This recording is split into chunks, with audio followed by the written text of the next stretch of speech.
vėl spustelėjęs kiek didesnis šaltis savaitės viduryje menks. Dienomis įsivyraus teigiama temperatūra.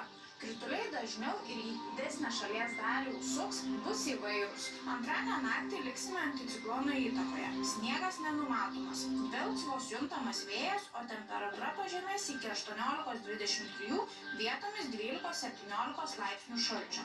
Dieną slėgis po truputį kris, debesų ims daugėti. Kai kur pietrytiniuose rajonuose truputį pasnigs.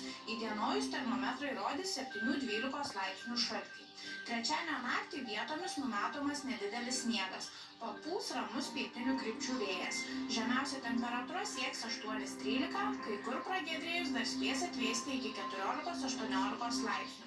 Diena bus be kritulių, be debesuota. Pūs daugiausiai pietryčių krypties vėjas, nestipriai. Šią dieną temperatūra sušvelnės iki 1-6 laipsnio šalčio. Pietiniame šalies pakraštyje prognozuojama silpnai teigiama temperatūra. Ketvirtadienį orus lems ciklonas iš vakarų.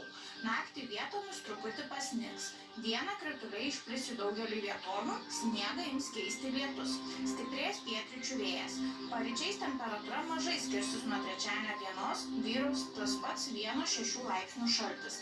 Aukščiausia diena pasiskirstis nuo 1 laipsnio šalčio iki 3 laipsnių šilumos. Penktadienį daug kur numatomas lietus ir šlapdriba. Vėjas išliks pietryčių, neramus. Saulei tekant atvės nuo 2 laipsnių šalčio iki 3 laipsnių šilumos. Dieną spės sušilti iki 0,5 laipsnių.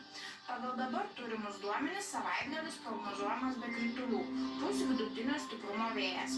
Naktimis paspaus 3-8, sekmadienį vietomis iki 12 laipsnių šaltis, šeštadienio dieną bus tarp 0-4 laipsnių šilumos, sekmadienį tarp 3 laipsnių šalčio ir 2 laipsnių šilumos.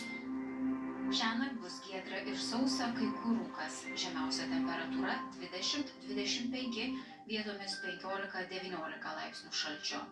Rytoj dieną mažai debesuota, nesnigs, bus apie 6-11 laipsnių šalčio.